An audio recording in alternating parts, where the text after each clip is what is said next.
In the summer, the work crews cut the long grass along the tracks, raking it into heaps to dry in the sun. At this time of year, Percy stops where they have been cutting.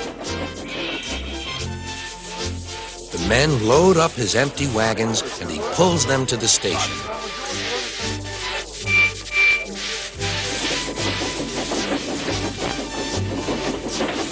Toby then takes them to the hills for the farmers to feed their stock.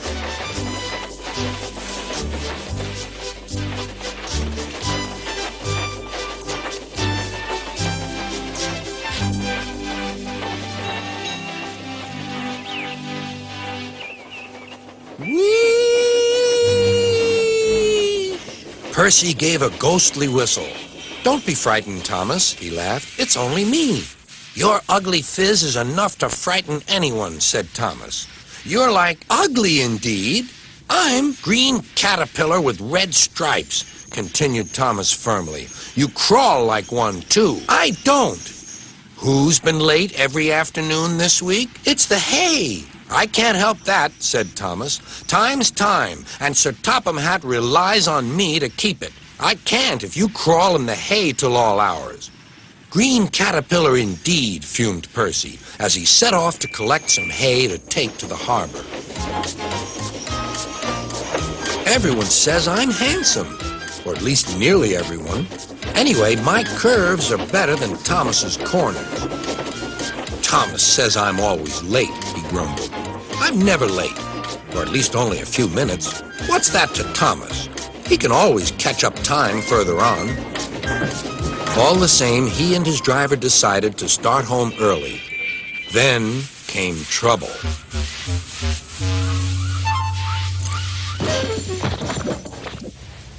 A crate of treacle was upset all over Percy. Percy was cross. He was still sticky when he puffed away. The wind was blowing fiercely. "Look at that!" exclaimed the driver. The wind caught the piled hay, tossing it up and over the track.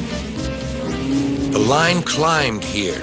"Take a run at it, Percy," his driver advised. Percy gathered speed, but the hay made the rails slippery, and his wheels wouldn't grip. Time after time, he stalled with spinning wheels and had to wait till the line ahead was cleared before he could start again.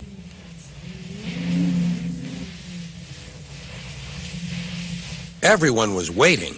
Thomas seethed impatiently.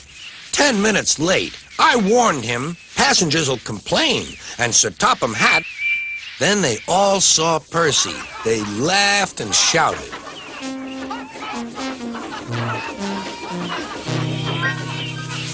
"Sorry I'm late," Percy panted. "Look what's crawled out of the hay," teased Thomas.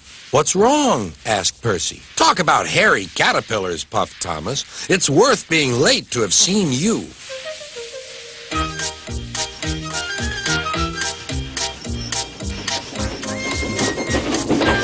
When Percy got home, his driver showed him what he looked like in a mirror.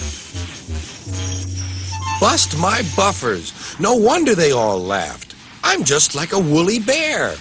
Please clean me before Toby comes." But it was no good. Thomas told Toby all about it.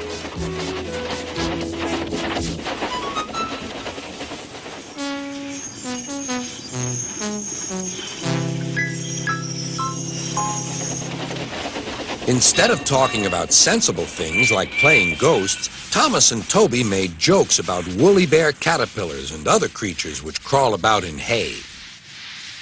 They laughed a lot, but Percy thought they were really being very silly indeed.